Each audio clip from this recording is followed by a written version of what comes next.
জানেন বাংলাদেশের যে মেগাস্টার শাকিব খান লাস্ট 2 বছরে তার মুভির আয় দিয়ে কত কোটি টাকা বাংলাদেশে আয় করছে?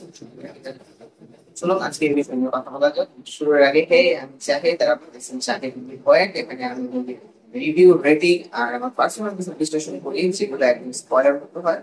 আমার পাশাপাশি অবশ্যই আমার চ্যানেলকে সাবস্ক্রাইব করুন এবং চলুন শুরু করা যাক।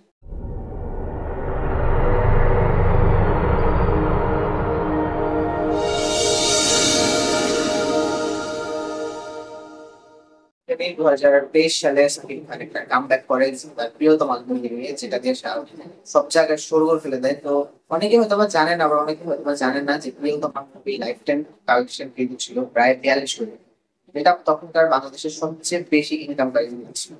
ঠিক আছে, তারপরে আমাদের শাকিব খান প্রিয়তম টিভির সাথে আরেকটা নতুন মুভি সাইন করে মুভি আনে, যেটার নাম দিয়ে রাজকুমার। রাজকুমার মুভি প্রায় 26 কোটি টাকার মতো কালেকশন করে, যেটাও বাংলাদেশে অনেক বড় বড় মুভির কাছে অনেক বড় একটা।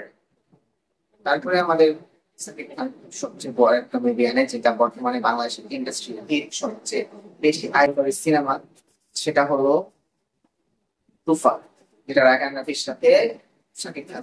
মানে যেটা তুফান, যেটার লাইফ টাইম কালেকশন প্রায় 56 কোটি টাকা, যেটা দেশ বিদেশ সব কিছু নিয়ে 56 কোটি টাকা আয় করে আর কি। তো আপনারা জানেন যে তুফান কি লেভেলের প্রেস ছিল। তারপরে আমাদের আনে অবশ্যই অবশ্যই অবশ্যই বরবাদ সিনেমা। হ্যাঁ, মাঝখানে দরদ সিনেমা আসছে, কিন্তু দরদ সিনেমার লাইফ টাইম কালেকশন কত ঠিক ক্লিয়ারলি ভাবে কেউ জানে না। বাকি বরবাদ টিমের যে ডিরেক্টর, বরবাদ মুভির যে সরি সরি বরবাদ নয়, দরদ দরদ মুভির যে ডিরেক্টর অনন্য মামুন কিন্তু বলে নাই যে বরবাদ মানে দরদ কত টাকা ইনকাম করছে। ঠিক আছে? তো সেই হিসেবে আমার কাছে দরদের এতটা কালেকশন ঠিকঠাক করে নাই। আর সেই 56 কোটি টাকা ছিল তুফানের কালেকশন, আমি 56 কোটি বলবো।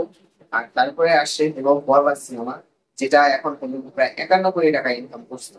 সব যদি মিলে আমরা কথাবার্তা বলি, তাহলে প্রায় 175 কোটি টাকা ইনকাম করে লাস্ট 2 বছরে সাকিব খানের সিনেমা। 4টি সিনেমা যে জায়গায় রয়েছে, প্রিয়তমা, রাজকুমার, তুফান এবং বরবাদ, যেটা সব মিলিয়ে 175 কোটি টাকা ইনকাম। এটা সত্যি একটা অবাক করার মতো বিষয়, যেটা আমরা হয়তোবা এই রেকর্ড আরো সামনে থাকবে। কারণ যেহেতু বর- বরবাদ অলরেডি আরো ইনকাম করতেছে, এটা আশা করি তুফানের রেকর্ড ভাঙবে। সামনে তাণ্ডব আসছে, তাণ্ডব অবশ্যই অবশ্যই নিয়ত নতুন কিছু রেকর্ড করবে, এটা শিওর। এরকম আরো আপডেট পেতে আমার চ্যানেলকে অবশ্যই অবশ্যই সাবস্ক্রাইব করুন এবং আমার চ্যানেল পাশে থাকবো। ধন্যবাদ, আশা করি আবার